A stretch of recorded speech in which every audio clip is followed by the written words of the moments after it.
Hello and welcome, Jim Cressman, Invictus Entertainment Group. Thanks for joining me for another video. A lot of these videos, we explore content that's very practical. But what I've understood over the years is that you can have all the knowledge, all the skills and skill sets in the world, but if you can't get your head right and get it into a place where you can execute, it's all useless. So today we're going to talk about 5 tips to get your mind back on track after a setback. And if you are in the music business, you are no stranger to setbacks. So the first one is take action. I like to use a fitness analogy for this. So you might decide you want to get in shape. That's great. You can research fitness routines that are right for your body, whether it's cycling or yoga or CrossFit. You can research diets, trainers, fitness facilities. But while you are doing that, you can go for a walk. And what that's going to do is it's going to help you with short-term goals to get to long-term objectives. And you can do that with your music today. The second thing is to focus on things that you can change versus the things you can't. If you want to feel overwhelmed, focus on all the things about the music business that drives you crazy that you can't change. If you want to feel empowered, focus on the things within your realm of power and influence.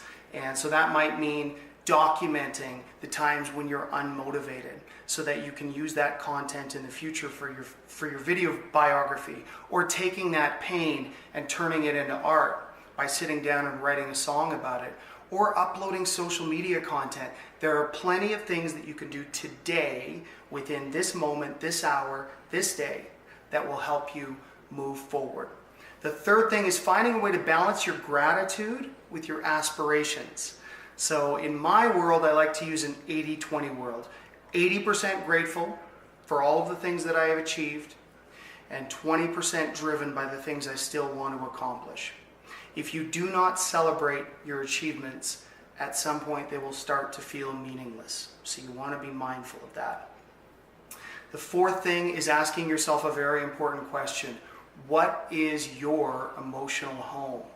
And what I mean by that is we all know people who, despite what happens around them, despite the circumstances they encounter in their life, they end up in a place that's familiar to them, whether that's rage, anxiety, or self-pity. And you need to identify what your emotional home has been and decide whether or not you want to live in it, or whether or not you want to live in a place of gratitude. And that leads me into my final point, which is finding a way to be grateful for your garbage, as I put it. So stories of obstacles and adversity are everybody's got them, they're not unique. So if you can find a way to appreciate the experiences, even the bad ones that you've had as it pertains to your career, whether it was a manager who wasted your time, or an agent who wasn't a fit, or a label that wasn't a fit, if you can go, listen, now I have the experience and the education, so I will no longer expose myself to that, and you can be grateful for what you've been through, then you can learn the lesson, absorb it, and move on, and you're less likely to be victimized by that moving forward. This is a tough business. It's a difficult business to maintain your motivation in, and these are 5 things that help me and have been very valuable to me, so I'm happy to pass them along to you, and hopefully you get some value out of them. Good luck.